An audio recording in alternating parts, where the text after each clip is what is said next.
déclare donc la séance ouverte et je propose, après le vote de notre assemblée communale, de nommer comme secrétaire de séance Madame Gilda Massard. Celles et ceux qui sont pour le manifeste en levant la main. Avis contraire, abstention, une unanimité pour que vous puissiez, Madame Massard, procéder à l'appel nominal du conseil municipal de ce 1er février. À vous, chère Gilda. Fabien Thiémé. Présent. Marie-Thérèse Ouret. Présente. Alain Mamolo. Présent. Didier Caillé. Présent. Bernard Évrard. Présent. Virginie Melki-Pétini. Présente. Rita Canas. Présente. Laurence Morel. Présente. Jérôme Léman. Présent. Jules Caillard. Présent. Françoise Legros. Présente. Thérèse Zaoui. Présente. Francis Brouet. Présent. Gilda Massard. Présent. Chara Frifaille. Présent. Jean-Philippe Vitran. Présent. Anna Zanelli. Présente. Yves Ploquet. Présent. Serge Lecadir, absent, donne procuration à Marie-Thérèse Ouret. Tristan Chacun. Présent. Elisabeth Vanacker. Présente. Isabelle Jalin. Présente. Emmanuel Bouguerin. Présente. Stéphanie Soyer. Présente. Christian Anquet. Présent. Carlo Di Marcantonio. Présent. Audrey Lyon. Présente. Patrick Lemaire. Présent. Denis Degan. Présent. Jeanne-Marie Binot. Présent. Céline Platel-Tuin. Assia Costanzo. Présente. Jean-Noël Verfeil. Présent. L'appel est terminé, monsieur. Bien, merci à vous, chère Madame Massard, chère Gilda. Concernant le procès verbal du dernier conseil, donc du 7 décembre 2017, y a-t-il des remarques? Je vous propose donc de passer au voie de celui-ci. Celles et ceux qui sont pour le manifeste en levant la main. Avis contraire, abstention. Et nous passons ensuite aux propos liminaires me concernant. Et donc, vous comprendrez, mesdames, messieurs, en raison de l'actualité, je ne pouvais débuter mon propos sans évoquer la situation d'Ascoval, Saint-Saulve et de ses 300 salariés, sans oublier les salariés qui rentrent dans le cadre de la sous-traitance, donc des emplois induits, de l'ex-Lorenesco, qui est devenu par la suite Esco et Meuse, et ensuite Vallourec. En effet, le 22 janvier dernier, le président de la République était dans le Valenciennois pour participer à l'annonce par Toyota du lancement de la production d'un deuxième véhicule de la marque sur son site d'Onin. Il s'agissait d'un investissement de 300 millions d'euros assorti de la création de 700 emplois, dont 600 en CDI. Globalement, pour le Valenciennois et le Nord, une excellente nouvelle, bien entendu, que l'on ne pouvait que apprécier avec enthousiasme. Mais dans le même temps, les yeux étaient braqués sur Saint-Saulve et son aciérie Ascoval. Le président de la République, pour mémoire, promettait alors à Madame le maire de Saint-Saulve, Cécile Gallet, pour ne pas la nommer, qu'elle allait bientôt pouvoir dormir sur ses deux oreilles.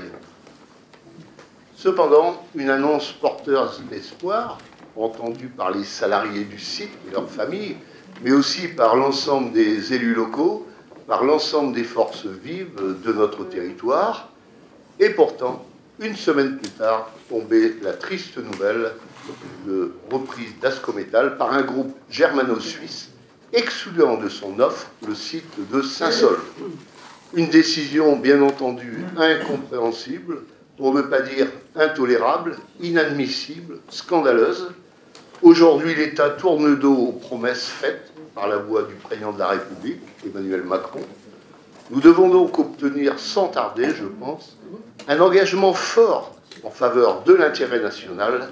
C'est pourquoi je me devais, dans mon propos liminaire, revenir sur la nécessité de soutenir nos salariés d'Ascoval, nos salariés de Vallourec, qui rappelons-le, sur le fond, la réalité est tout simplement qu'au nom de l'Europe, la sidérurgie française est abandonnée au bénéfice de celle de l'Allemagne.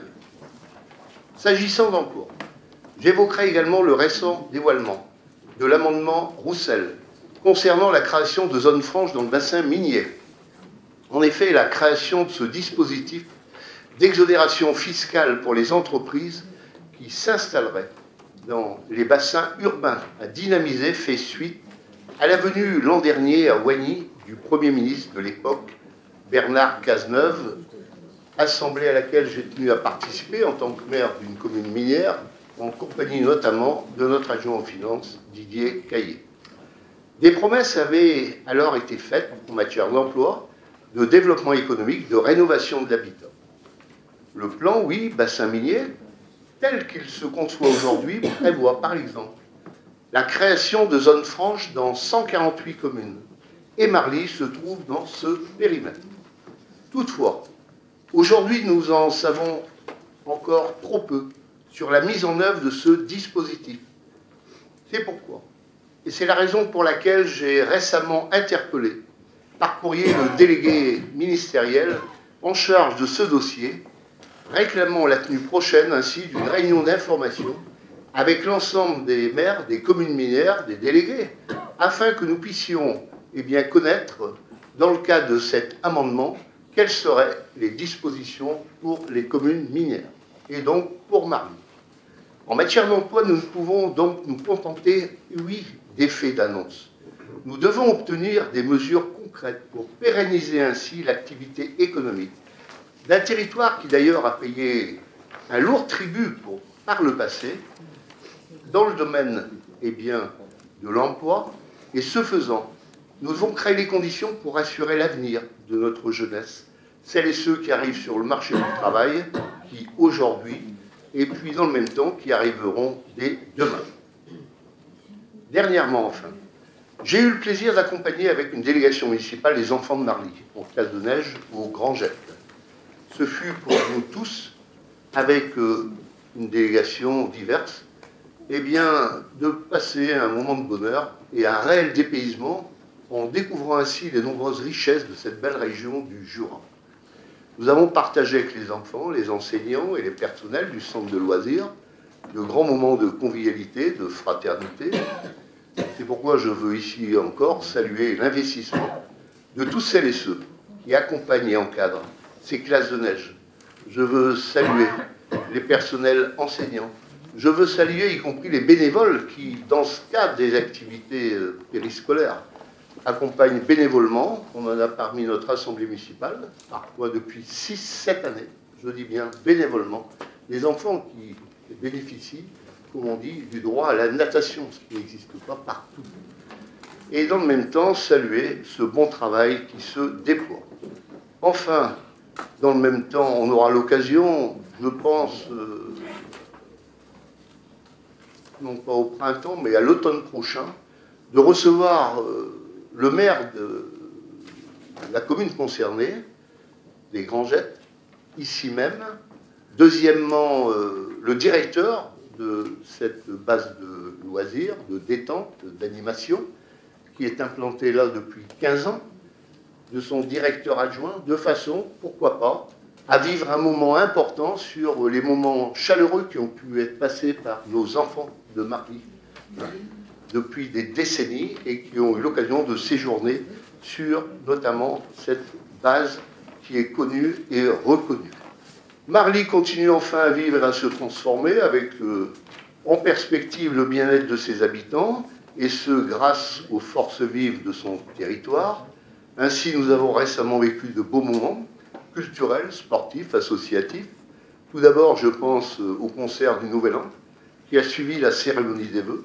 Nous avons eu en effet l'immense plaisir d'accueillir l'Orchestre Philharmonique des Hauts-de-France pour une très belle prestation sur le thème des musiques de film. Quelques jours plus tard, ça a été la compagnie Pascal Meurice, qui a fêté ses 20 ans, qui nous livrait d'ailleurs une adaptation sous forme de comédie musicale des Misérables de Victor Hugo. Et dernièrement, le GoFi 4, samedi dernier.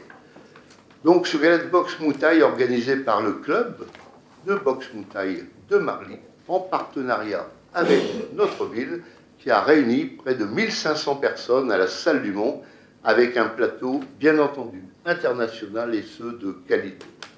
Et nous ne sommes aujourd'hui que le 1er février.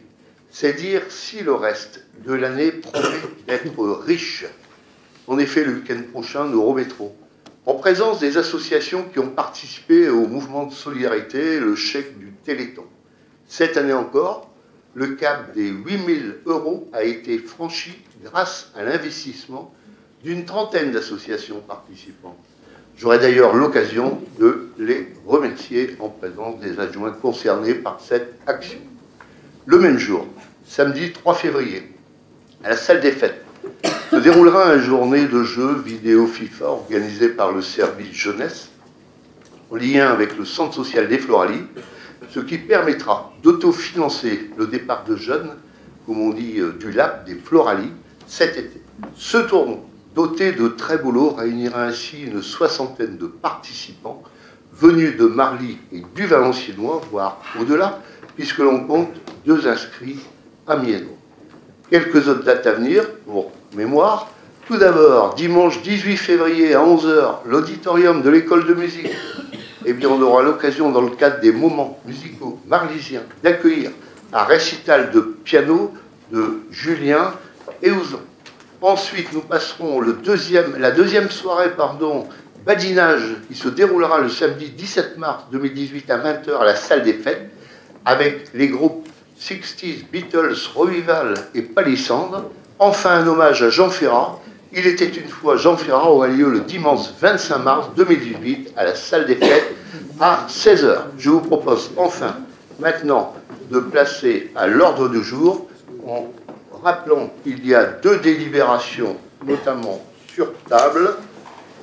Alors, permettez-moi de reprendre mon déroulé avec la question 2, qui est relative à l'autorisation de signer le marché de fourniture administrative informatique et scolaire, suite à la commission d'appel d'offres qui s'est déroulée hier, mercredi, et où, notamment, ces décisions ont été adoptées à l'unanimité. Enfin, la question numéro 5, qui est relative à la sollicitation d'une subvention au titre du DETR pour la construction du restaurant scolaire de l'école Marie Curie. C'est une délibération qui ne change pas sur le fond, mais tout simplement sur un plan technique. Voilà. Alors, nous passons maintenant, dès à présent, avec une première délibération d'importance qui va vous être rapportée, présentée en lieu et place de Didier Caillé par notre première adjointe, Madame Marie-Thérèse Ouret-Le-Droll, qui se rapporte au protocole transactionnel, c'est-à-dire le contrat de concession de service public de la restauration scolaire et municipale du passé. À vous, Madame la première adjointe. À toi, Marie-Thérèse. Merci, Monsieur le maire.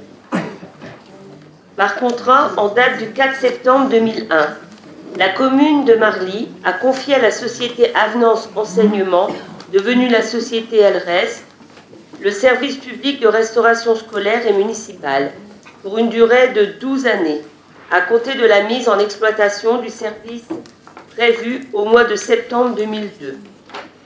La fin du traité de concession, et notamment la liste des travaux envisagés et le renouvellement de certains équipements, ont donné lieu à un différend entre les parties. Le présent protocole de transaction a pour objet de clôturer définitivement les litiges survenus entre les parties, de mettre fin à l'ensemble des relations contractuelles et financières et de prévenir tous les litiges à naître au titre du contrat de concession. Après examen et rapprochement, les parties conviennent, suivant les concessions réciproques consenties, que le montant réclamé par LRES, montant des factures plus intérêts de retard, 194 652,70 €. Montant réclamé par la commune, clause de révision de prix plus renouvellement matériel, 176 943,70 €. La somme incombant à la société LRES viendra en déduction du montant dû par la commune. Par conséquent, la commune s'engage à verser la somme de 26 709 € à la dite société. Afin de formaliser cette négociation, un protocole d'accord a été rédigé. Il est donc proposé au conseil municipal d'autoriser monsieur le maire ou son représentant à signer le protocole transactionnel joint en annexe avec la société LRES et à effectuer tout acte nécessaire à sa mise en œuvre. De dire que la dépense en résultance sera prélevée sur les crédits ouverts au budget. Voilà, monsieur le maire. Merci, Madame Ouvré-Le-Drôle. Y a-t-il des questions sur ce dossier d'importance? Oui, Madame Costanzo. Merci, Monsieur le maire. Nous ne pouvons que voter pour cette délibération qui met fin à ce contentieux, mais je profite également de la question pour poser des questions sur le système de réservation actuel de la cantine et avoir plus d'informations sur la qualité de sa mise en place, c'est-à-dire est-ce qu'on est aujourd'hui en mesure de dire combien d'enfants mangent à la cantine, est-ce que ce nombre est en augmentation, est-ce que le système de réservation est fonctionnel, où en est-on des réservations régulières, celles qui sont exceptionnelles. Et, enfin, profite également de cette question-là pour soulever le système de réservation par badge dont il avait été question précédemment lors d'un précédent conseil, savoir où est-ce qu'on en était. Voilà. Très bien. Alors, je donne la parole à notre adjoint aux finances, à Didier Caillé. Je vais vous répondre, malgré que cette question ne fait pas l'objet de l'ordre du jour du Conseil d'aujourd'hui. Vous aviez 3 jours pour poser une question, vous auriez dû le faire, ce qui nous aurait permis de vous donner une réponse plus précise. Ce que je peux vous dire, c'est que nous continuons à avancer. Nous avons démarré par le premier trimestre avec les réservations. Il a fallu, c'est vrai, un peu de temps aux familles pour s'habituer justement avec ce portail parent. On commence à voir maintenant, pour ainsi dire, l'intégralité donc des réservations qui sont faites par ce portail. Le pointage par badge, si tout va bien, donc commencera pour l'ensemble des activités de la ville après les vacances de février. Mais donc, je pourrais vous recevoir éventuellement pour vous donner des renseignements complémentaires, parce qu'il est vrai que là, vous me prenez un peu de cours à poser cette question aujourd'hui. On est encore, pour l'instant, en train de travailler sur ce projet pour l'affiner et pour que tous les parents et tous les Marlysiens soient satisfaits de ce nouveau système. Et je pense que jusqu'à maintenant, on a de bons retours quand même sur la nouvelle organisation. Ce que je me propose de faire, Madame Costanzo, c'est de vous faire parvenir par écrit, ou alors vous venez au service, vous serez reçu par Madame Dupire ou Claire Lévesque, qui en charge ces questions. Merci. À vous, Madame Le Drôle. Oui, simplement une précision. C'est vrai que quand on va dans les conseils d'école, les parents d'élèves nous disent qu'ils sont satisfaits de cette façon de fonctionner parce que pour eux, c'est beaucoup plus simple et ça leur permet aussi de payer en ligne et c'est intéressant. Il y a aussi encore des petites choses qui doivent changer. Par exemple, on a vu quand moi j'ai eu la question, quand un professeur fait grève, c'est pas du fait des parents. Donc là, ça a été vu aussi avec le service, avec Mme Dupire. Et évidemment, lorsque c'est le professeur qui n'est pas là, ce ne sera pas retiré, ce ne sera pas comptabilisé pour les familles. Voilà, donc je voulais vous donner cette petite précision. Comme on vous l'a dit au départ, on a mis en route, on a fait un projet. Aujourd'hui, tout projet peut être un peu changé ou évolué en fonction des demandes et des besoins. Et c'est ce qu'on est en train de faire actuellement. Bien. En ne perdant pas de vue que le fond de cette délibération, c'est que notre ville de Marly va vers une économie de 168 000 €. C'est l'objet de cette délibération.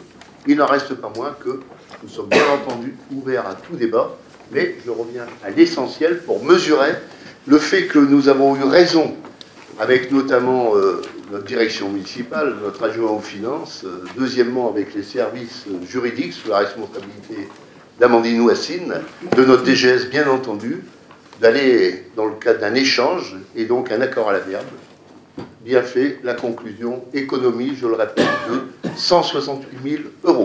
Sur ce, je vous propose de passer au vote sur cette délibération. Celles et ceux qui sont pour le manifeste en levant la main. Avis contraire, merci de cette unanimité. Nous passons ensuite avec une délibération qui va nous être présentée par toujours Madame Marie-Thérèse Houret-Le-Drol sur la question de la signature de marché après la commission d'appel d'offres qui s'est tenue hier, où cela a été adopté à l'unanimité, le premier marché qui se rapporte aux fournitures administratives, informatiques et scolaires. À vous, Madame Le Drol. Merci, Fabien. L'ordonnance numéro 2005-645 du 6 juin 2005 a assoupli la règle posée par la circulaire du 10 juin 2004 sur les modalités d'autorisation du maire à signer les marchés pour les procédures supérieures à 193 000 € hors taxe. Ainsi, l'article L 2122-21-1 du CGCT, inséré par l'ordonnance susvisée, donne la possibilité de prendre la délibération avant l'engagement de la procédure de passation du marché ou une fois connue l'identité de l'attributaire et le montant du marché. La loi du 17 février 2009 pour l'accélération des programmes de construction et d'investissement public et privé supprime le seuil légal de 193 000 € hors taxe. Toutefois, par délibération en date du 29 octobre 2015, le conseil municipal a souhaité conserver le seuil européen fixé pour les marchés de fournitures courantes et des services, soit 221 000 € hors taxe à ce jour, au-delà duquel il reste compétent. De même, le conseil municipal se prononce sur les avenants de ces mêmes procédures lorsque l'augmentation dépasse 5% du montant du marché initial.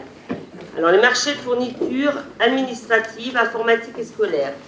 Le marché de fournitures administratives, informatiques et scolaires arrivant à échéance, il était donc nécessaire d'organiser une nouvelle consultation. Le marché se décomposait en 5 lots. Lot numéro 1, fourniture de bureau. Numéro 2, papier et enveloppe. Numéro 3, cartouches d'encre et tonnerre. Numéro 4, fourniture scolaire. Numéro 5, manuel scolaire. Au vu du montant estimatif, un appel d'offres ouvert européen a été lancé conformément à l'article 66, 67 et 78 du décret numéro 2016-360 du 25 mars 2016 relatif au marché public. La commission technique d'appel d'offres, réunie hier, a jugé économiquement les plus avantageux les offres des sociétés suivantes. Donc pour le lot numéro 1, majuscule à Saint-Amand, pour le lot numéro 2, la Victoire, pour le lot numéro 3, cartouches d'encre et tonnerre, à Sipia, pour le lot numéro 4, fourniture scolaire majuscule, pour le lot numéro 5, manuel scolaire majuscule. La durée du marché est fixée selon les modalités suivantes. 1 an à compter du 1er mars 2018, renouvelable 2 fois par décision tacite, soit jusqu'au 28 février 2021. Il est donc proposé au conseil municipal d'autoriser monsieur le maire ou monsieur Caillé, adjoint aux finances, en cas d'empêchement de monsieur le maire, à signer le marché précité, les marchés complémentaires en cas de circonstances imprévues et tout document à venir, avec l'entreprise attributaire du marché repris ci-dessous, et d'imputer les dépenses au compte correspondant dans la ligne du budget voté. Voilà, monsieur le maire. Merci, Madame Le Drol. Y a-t-il des questions sur cette délibération qui a été complétée, bien entendu, après la CAO d'hier, par la délibération qui a été mise sur table? Aucune main ne se lève. Celle-ci a été adoptée à l'unanimité. Celles et ceux qui sont pour le manifeste en levant la main. Avis contraire, abstention. Merci de votre confiance unanime. Et nous passons ensuite avec l'avenant numéro 1, la convention locale d'utilisation de l'abattement taxe foncière sur les propriétés bâties dans le cadre du contrat de ville, qui va nous être présenté par Madame Rita Canas. À vous, Rita. À toi, Rita. Monsieur le maire, vous savez que la ville de Marly est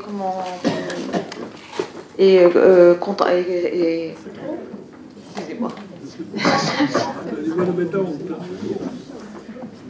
C'est une dure journée de fonctionnaire, monsieur Mamolo. Ça arrive. La ville de Marly est signataire du contrat de ville 2015-2020 avec Valenciennes Métropole.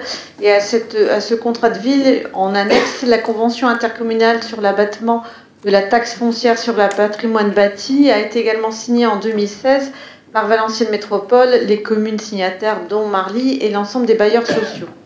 La présente délibération de ce soir a simplement vocation aujourd'hui d'étendre le périmètre des bailleurs sociaux puisque Maison et Cité, auparavant Soginorpa, n'était pas éligible à l'abattement du fait de son statut particulier de bailleur, alors qu'il était bailleur privé. Aujourd'hui, il est reconnu bailleur public.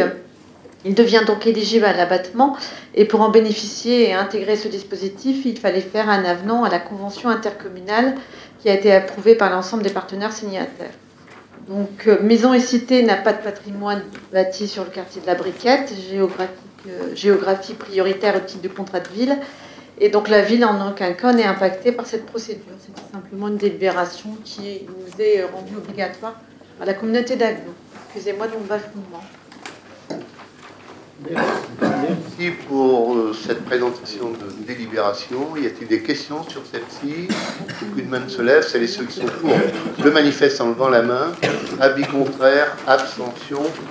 Une délibération d'importance concernant le déplacement du Lidl rue Paul Vaillant-Couturier avec l'aménagement d'un giratoire et une convention de participation pour équipement public exceptionnel entre la commune et la société Lidl. On est donc bien, comme je vous l'ai dit, dans le cadre d'un déplacement avec la réalisation d'un nouveau magasin Lidl sur les territoires de Marly, non pas sur une implantation nouvelle de l'enseigne commerciale, mais sur un déplacement géographique afin que la société agrandisse sa surface de vente à moins de 1000 m². Vous avez sur table notamment la perspective en couleur qui nous permet de voir cette maison de verre qui sera réalisée demain. Coût de l'opération, en tant que donner la parole à M. Bernard Évoire, notre adjoint au travaux urbanisme, 3 456 000 €, avec un giratoire qui va casser la vitesse sur cette avenue Vaillant-Couturier. Chacun sait que nous avons connu des accidents dramatiques, meurtriers ces derniers temps, et que deuxièmement, sur ces 3 456 000 €, donc j'arrondis 3,5 millions, la mairie ne mettra pas un seul centime d'euro. Tout sera financé. À vous, Monsieur Évrard, pour cette présentation d'une délibération, je répète, d'importance pour notre conseil municipal de ce 1er février. Merci, Monsieur le maire. La société Lidl a déposé le 21 novembre 2017 une demande de permis de construire en vue de déplacer et d'agrandir le magasin rue Paul Vaillant-Couturier sur les terrains situés entre le château Paul Vaillant-Couturier et l'autoroute A2. Le projet portera sur un bâtiment d'une surface de 1942 m², comprenant 990 m² de surface de vente, 126 places de stationnement. L'accès à ce nouvel établissement devant être sécurisé, il a été négocié avec la société Lidl la création d'un giratoire rue Paul Vaillant-Couturier et la création d'une nouvelle voie entre ce giratoire et la rue de la Martinique afin de rendre le site accessible depuis le quartier de la Briquette. La société Lidl s'étant engagée à prendre en charge les coûts liés à ces équipements, il a été convenu pour ce giratoire à aménager sur le domaine public communal, qui sera donc réalisé par la commune, de définir les modalités de financement de ces travaux dans le cadre d'une convention de participation pour équipement public exceptionnel. Cette participation permet de mettre le financement d'un équipement public exceptionnel à la charge du bénéficiaire du permis de construire d'un bâtiment commercial. Quant à la nouvelle voie à créer entre le giratoire et la rue de la Martinique, celle-ci étant réalisée sur des terrains privés, la société Lidl s'est engagée à l'aménager dans le cadre du permis de construire, puis en rétrocéder l'assiette foncière à la commune après achèvement des travaux. Ce dossier sera donc inscrit à l'ordre du jour d'un prochain conseil municipal, car il nécessite au préalable une division parcellaire cadastrale. La convention ci-jointe a donc pour objet de fixer les modalités de financement par la société Lidl d'un giratoire à aménager dont le montant prévisionnel maximal est estimé à 300 000 € TTC, auquel sera déduit le montant de fonds de compensation de la TVA récupéré par la commune.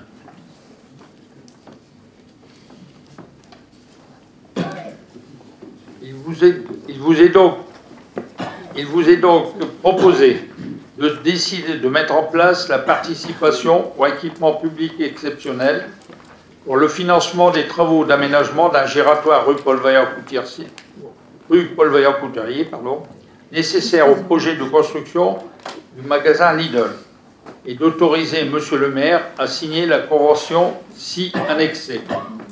Voilà, Monsieur le maire. Merci. Merci à vous, Monsieur Evrard. Y a-t-il des questions sur ce dossier? Je vous en prie, Monsieur Verfailly. Merci, Monsieur le maire. Alors, je suis d'accord avec vous, je pense que c'est une délibération d'importance. Par contre, je ne pense pas que ce soit une délibération d'importance pour la commune, mais plutôt que pour Lidl.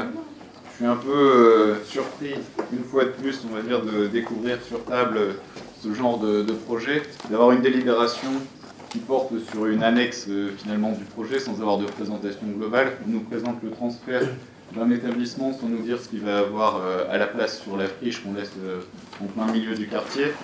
Vous savez que Lidl, s'ils font 990 m² surface de vente, c'est pour éviter de passer en CDAC. Et s'ils ne veulent pas passer en CDAC, c'est parce qu'ils savent qu'ils ne seraient pas passés là-bas. Moi, j'y suis, je siège au titre du département en CDAC, et à chaque fois, je dois passer 2 ou 3 nouveaux Lidl. Et à chaque fois, comme ils ne respectent rien et aucune règle, et qui sont rejetés toujours en CDAC, ils ont tenté leur chance sur de Lidl du centre-ville pour aller le déplacer sur le bout de l'avenue Henri Barbus. Ils se sont fait retoquer. Et donc, ils utilisent ce genre de stratagème pour réussir quand même à s'implanter. Et je trouve ça vraiment surprenant que notre municipalité puisse rentrer dans leur jeu et rentrer dans le jeu d'une lutte entre enseignes dans notre agglomération. Vous savez très bien que l'agglomération du Valenciennois est surcouverte par ce genre de grandes surfaces qui ne répondent pas aux besoins des habitants, puisqu'ils peuvent s'équiper où ils veulent sur notre territoire sans aucune difficulté. Vraiment, ça me surprend. Donc, il va falloir que vous me répondiez sur pourquoi est-ce que vous acceptez ce projet alors que c'est refusé en CDAC, sur l'avenir de la friche que Lidl laisse.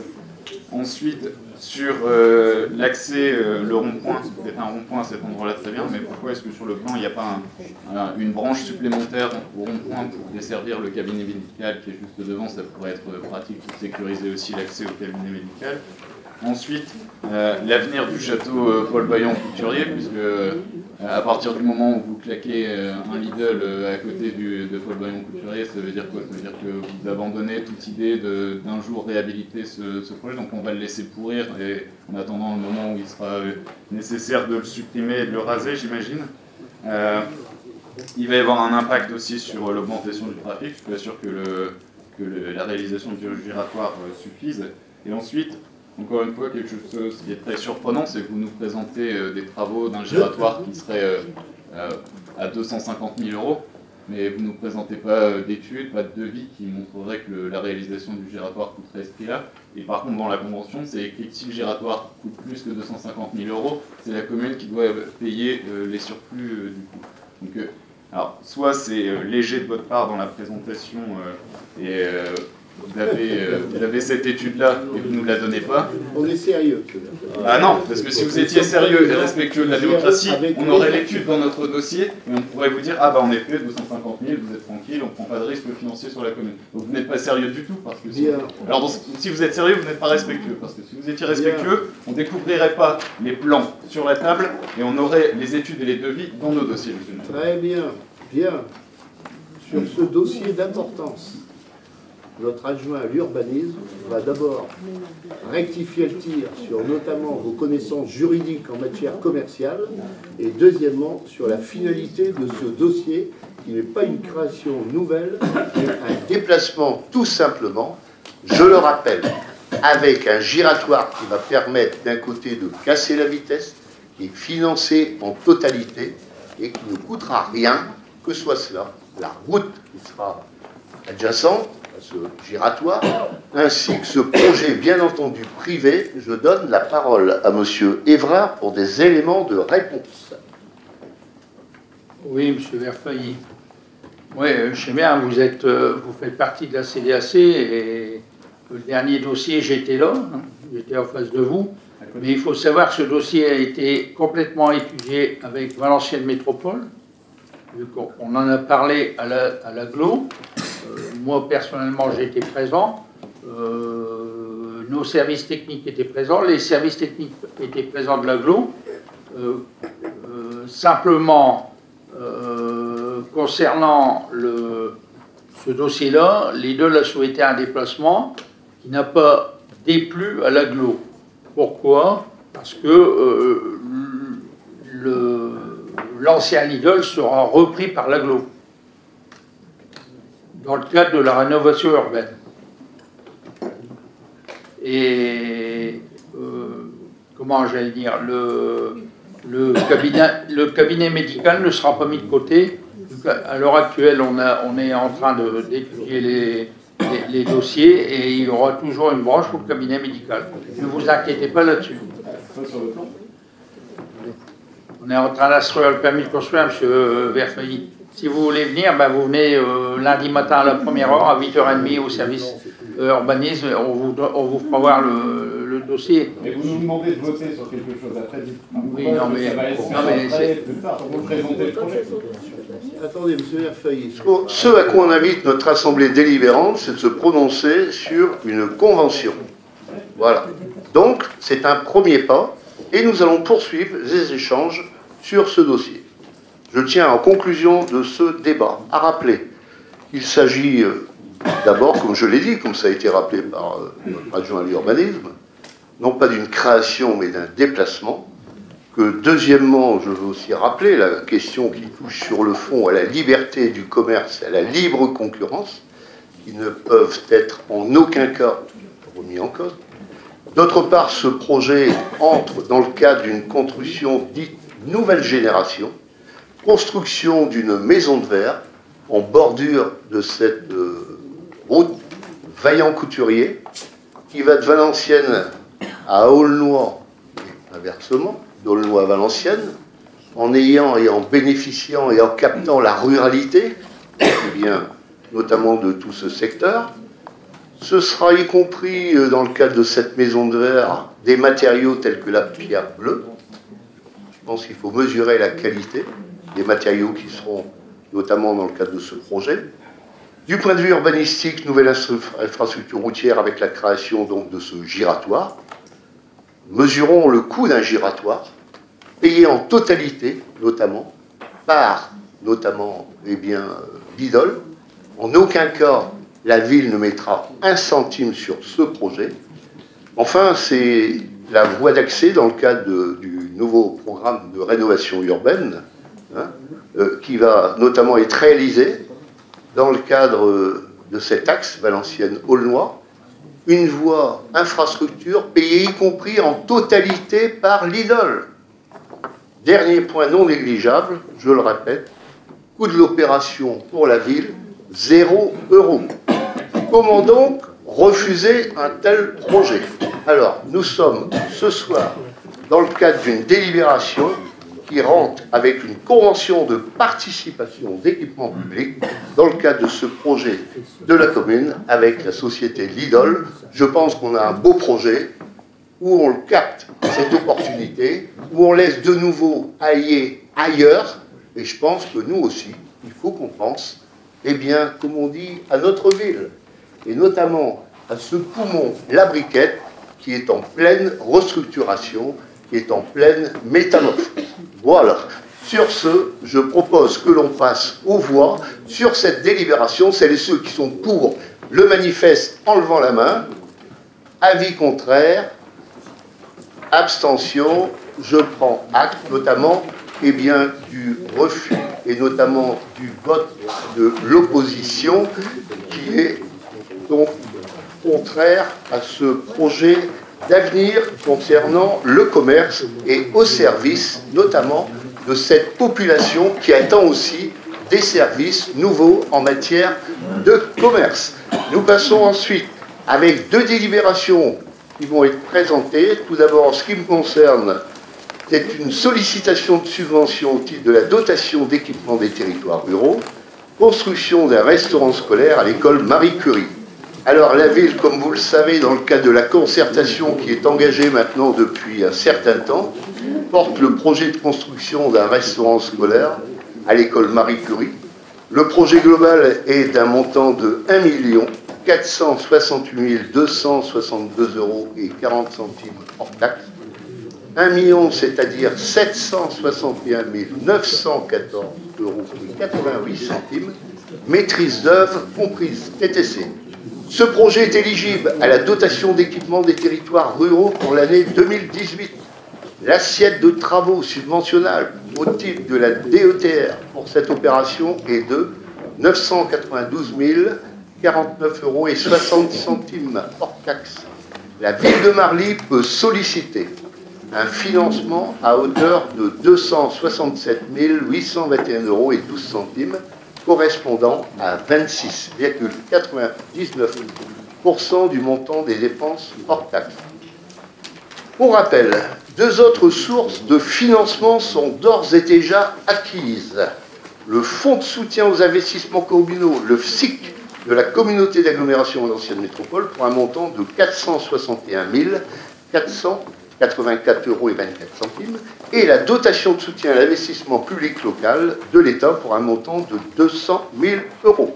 Subventions, logiquement, si on obtient la totalité de ces subventions, ce sera un pourcentage de 73% sur le hors-taxe qui subventionnera ce projet d'importance pour nos enfants, École des Floralies, Marie Curie, les Sorbiers, qui est là aussi un des poumons de notre ville de Marly, un beau projet de qualité, moderne, digne de ce siècle nouveau.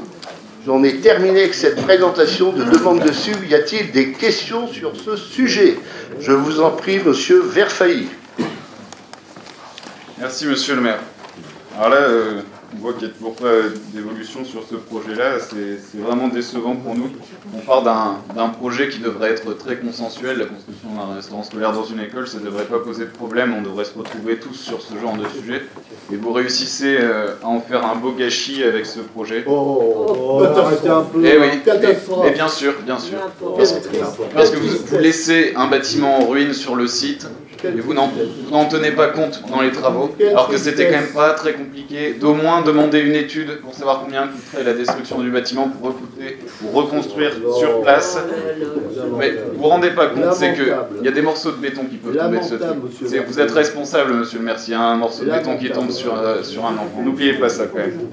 Et ensuite, vous vous rendez bien compte que là, vous faites votre demande de DETR et vous la faites sur le bâtiment du restaurant scolaire et pas sur la petite salle que vous rajoutez à côté. Donc, au lieu de rajouter la petite salle à côté, si vous aviez détruit le bâtiment scolaire, la destruction du bâtiment, eh ben, ça aurait pu rentrer dans le cadre du projet et ça aurait pu rentrer dans le financement DETR. Là, on aurait eu un financement. Parce qu'un jour ou l'autre, il va bien falloir le détruire, ce bâtiment. Et le jour où vous allez devoir le détruire, vous n'aurez pas de subvention pour le faire. Et dans ce cas-là, ce sera une dépense supplémentaire pour la ville. Alors bien sûr, vous pouvez dire que ce sera au suivant que vous en occupez. Hein. C'est comme pour le château, on peut laisser pourrir et puis espérer que ce soit les petits oiseaux qui évacuent les pierres après. Hein. Mais il faut quand même penser à l'avenir aussi de cette bâtiment. Vous faites un beau bâtiment, clairement, c'est beau, ce sera très joli. Mais vous laissez une verrue à côté, donc quel intérêt en fait? Sachant qu'en plus le bâtiment pourri, il est en front à rue. Quel respect ça montre pour le quartier et pour la ville, pour les habitants du quartier?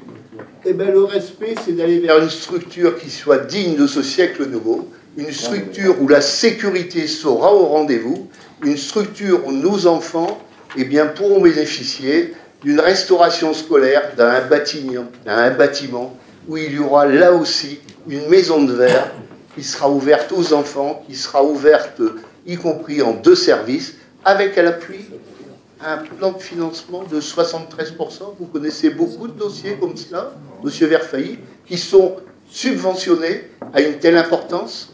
Alors sur ce, je vais donner la parole à notre adjoint aux travaux, à l'urbanisme, pardon, aux finances, qui va nous expliquer un peu la finalité de ce dossier depuis le début. Je rappelle que nous avons créé cependant un comité de pilotage et où le représentant d'opposition a eu une attitude constructive et qu'il a adopté toutes les propositions de ce dossier. À vous, monsieur Caillé. Oui, merci, monsieur le maire. Oui, monsieur Verfeuille, je voudrais quand même réagir parce que là, ça commence quand même, je pense, à faire beaucoup. À chaque fois que la municipalité... Non, mais permettez, c'est moi qui parle pour l'instant. Hein, à chaque fois que la municipalité veut faire quelque chose de neuf, de bien, vous cassez les projets, vous les détruisez et vous parlez sans réfléchir. Il est pour l'instant inconcevable de laisser les enfants manger dans cette cantine scolaire, c'est vrai. Si on démolit dans un premier temps le premier bâtiment, le temps de la démolition avec le désamiantage, ça nous prend un temps incroyable.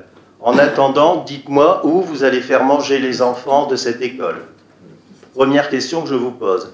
Deuxième question, vous vous doutez bien qu'on ne lance pas un projet comme ça sans l'avoir travaillé. Et monsieur le maire, avec qui on a pas mal échangé, et heureusement quand même que dans votre équipe, il y a quelqu'un qui tient la route, parce que là, on a pu échanger intelligemment. Hein? Oui, oui, merci pour les autres. Non, mais c'est vrai, moi je dis ce que je pense. Hein? Le projet, une fois que ce restaurant scolaire sera mis en service, le bâtiment à côté est prévu d'être démoli. Mais au moins, on aura pu continuer à nourrir les enfants dans une cantine, à les faire manger dans la nouvelle cantine et à démolir l'autre bâtiment.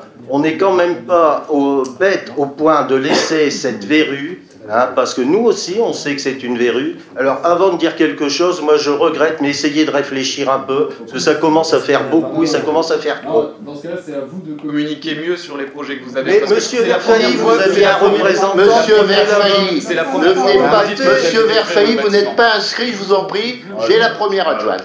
À votre tour. Attends, je termine, il me reste un mot à dire. Et monsieur Caillé termine son propos. Vous dites ça, monsieur le maire était avec nous dans toutes les commissions. On a échangé, on a participé. Je pense que c'est à vous à le questionner, ou alors c'est que vous vous foutez royalement du projet. Et c'est ce que moi je ressens depuis le début. Voilà, j'ai terminé. Notre première adjointe dans le débat, à toi Marie-Thérèse. Oui, pour revenir à ce qu'il disait Didier, en fait, quand on fait les commissions, vous avez un représentant. Après, si vous ne vous réunissez pas et que vous ne communiquez pas, c'est bien dommage pour vous. C'est le travail que vous devriez faire. Et en plus, moi, je voudrais dire, vous êtes toujours en train de dire que les élus de Marly, la commune de Marly ne fait rien, qu'elle n'avance pas. Mais dès qu'on veut avancer, vous mettez des bâtons dans les roues. Alors écoutez, moi je voudrais vous dire simplement, on n'est pas encore en période électorale, alors pour le moment, travaillons pour les gens de Marly et arrêtons de se satisfaire parce qu'il y a la presse. Moi je crois que vous devriez quand même réfléchir au dossier, les travailler tous ensemble et vous diriez moins de bêtises quand vous êtes en conseil municipal. Bien, alors, un mot, monsieur le membre de la commission et du groupe de pilotage, monsieur le maire. Merci, monsieur le maire. Je voulais quand même rajouter qu'effectivement j'ai participé à ces commissions, que j'ai travaillé dans le sens donc, de ce qui m'était proposé. Par contre, en aucun cas j'ai été favorable au projet tel qu'il est.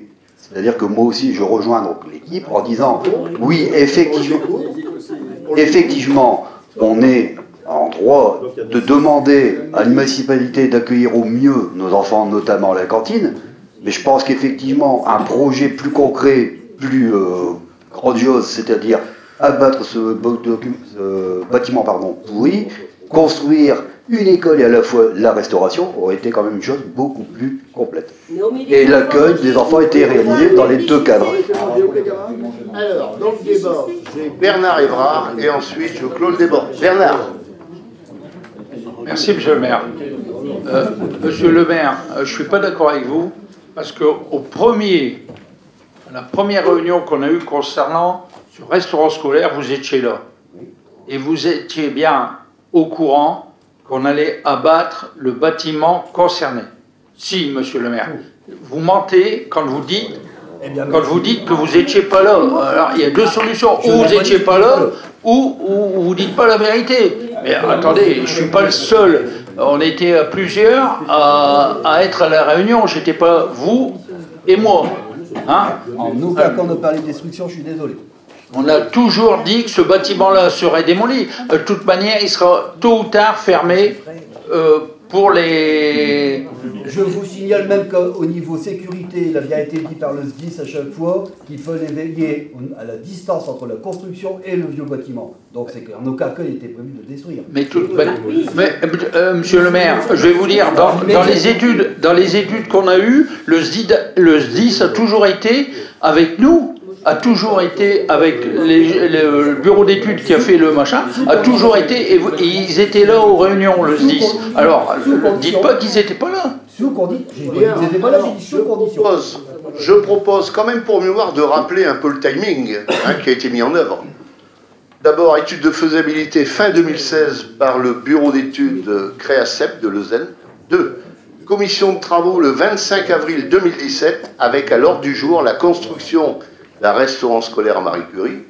3. Comité de pilotage les 4 mai, 3 novembre et 24 novembre 2017.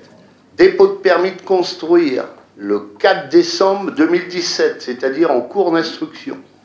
Pour la prochaine réunion, le groupe de travail sera réuni à l'Éducation nationale et aux parents d'élèves. Par ailleurs, j'ai le plaisir de porter à votre connaissance que 2 nouvelles demandes de subventions seront présentées auprès de la CAF, auprès de la région, dans le cadre du contrat de ville. À terme, je rappelle de nouveau que ce restaurant scolaire Marie Curie pourrait être financé à hauteur de 73% du montant hors taxe, à savoir que le montant TTC du projet sera de 1 700 000 €. Alors moi je me félicite de ce projet, après c'est le débat, chacun se détermine, chacun s'exprime, on pourra toujours trouver des pécadilles. Moi ce que je vois, c'est qu'il y aura là une deuxième maison de verre au service des enfants, des familles, dans ce secteur des Floralies qui a une belle histoire, et je me félicite du plan de financement. Je veux immédiatement remercier, sous la responsabilité de notre DGS Arnaud Bavet, les services concernés, remercier notre adjoint aux finances, notre adjoint à l'éducation nationale et à la restauration scolaire, Jules Caillard, sans oublier tout ce groupe de travail qui apporte sa pierre sur ce dossier. Personnellement, je vois les choses, moi, d'un côté positif. Après, je sais ce que c'est que l'opposition, mais je préfère quand même les oppositions constructives. Sur ce, celles et ceux qui sont pour le manifeste en levant la main, avis contraire, abstention, je prends note que l'opposition s'abstient sur un tel dossier. Bravo et merci pour votre contribution pour les enfants, les familles, dans ce poumon des Floralies qui en a tant besoin. Merci encore pour cette majorité qui s'est dégagée sur ce projet d'importance, qui nous permettra notamment, eh bien, le moment venu, de poser une belle première pierre dans le cadre de cette mandature et d'inaugurer y compris ce restaurant scolaire dans le cadre toujours de cette mandature en cours. Sur ce, nous allons poursuivre nos bons travaux de ce soir avec 2 demandes de subventions qui vont être présentées par notre collègue et ami Alain Mamolo. Tout d'abord, une sollicitation d'une subvention auprès du comité départemental olympique et sportif du Nord. À vous, monsieur Mamolo. Merci, monsieur le maire. Alors, la ville participe au développement de l'activité physique et sportive des enfants, avec notamment la présence de 3 éducateurs territoriaux des activités physiques et sportives dans toutes les écoles de la ville. Ils porteront notamment un projet classe olympique et développent une action transversale autour du tennis de table. Le comité départemental et sportif du Nord peut venir apporter une aide financière sur ce type de projet. Il est proposé au conseil municipal d'autoriser monsieur le maire à solliciter auprès du dit comité une aide financière à hauteur de 1 000 €. Ça va servir à acheter les tables de tennis.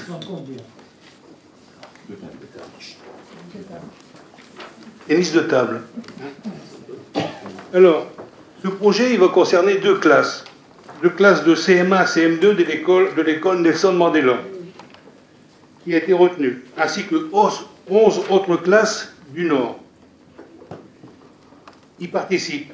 Tout au long de l'année, des séances préparent les élèves à l'action finale qui aura lieu le mardi 19 juin lieu encore à définir. Un rassemblement de toutes ces classes olympiques est programmé. C'est dans ce cadre que le cycle de tennis de table a été mis en place par les éducateurs de la ville de Marly et en feront bénéficier l'ensemble des écoles de Marly. Voilà. Il est demandé à monsieur le maire et à son représentant de signer tous les documents s'y reportant. Très bien.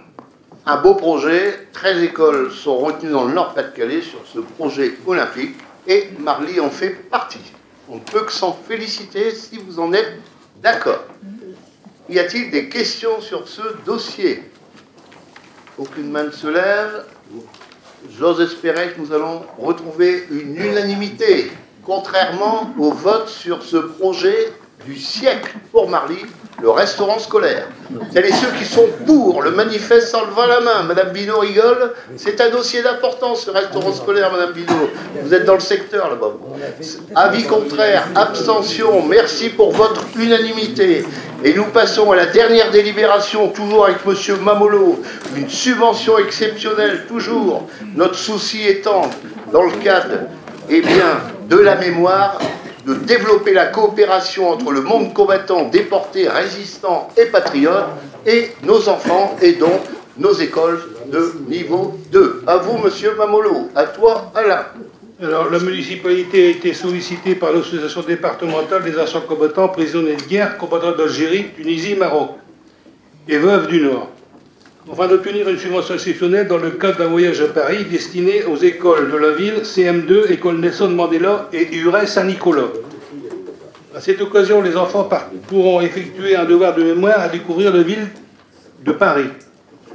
Donc, ils iront reviver la flamme à l'Arc de Triomphe, ils iront visiter le musée Jean Moulin, ils iront déjeuner à l'école militaire, et si la crue le permet, ils iront faire un voyage sur la Seine, en bateau-mouche.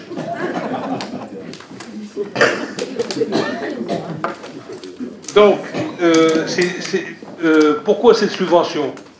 Parce que auparavant, il y avait le FPH qui venait subventionner les écoles dans le cadre de la politique de la ville. Donc, il n'y a plus de FPH. Et aujourd'hui, il y a encore une école, il y a encore une classe de Nelson Mandela qui y va, mais avec l'arrivée d'une nouvelle directrice d'école à URES Saint-Nicolas, URES Saint-Nicolas va y participer. Donc, ils ont besoin d'un nouveau financement. Voilà. Il est proposé au conseil municipal de se prononcer sur l'octroi d'une subvention de 1 150 €. Très bien, monsieur Mamolo. Madame Costanzo, à vous la parole. Prenez le micro, s'il vous plaît. Connaissez-vous la date du voyage? Le 20 mars. Le 20 mars. Voilà. Il n'y a pas d'autres questions. On passe au vote sur cette délibération. Celles et ceux qui sont pour le manifeste en levant la main. Avis contraire. Abstention. Je vous remercie pour votre participation à ce conseil municipal, je rappelle, où d'importantes délibérations étaient à l'ordre du jour. Où d'importantes délibérations étaient à l'ordre du jour, que ce soit dans le commerce et dans la libre concurrence, avec ce dossier de 3,5 millions pour l'Idole TTC, et deuxièmement, ce restaurant scolaire d'1 700 000 € subventionné à hauteur de 73%. Je dois vous avouer que je regrette que l'opposition n'ait pas voté ce projet pour la restauration scolaire. C'est dommage pour nos enfants, pour les Floralie et pour Marly. Sur ce, bonne soirée et à bientôt. N'oubliez pas de signer le registre des délibérations.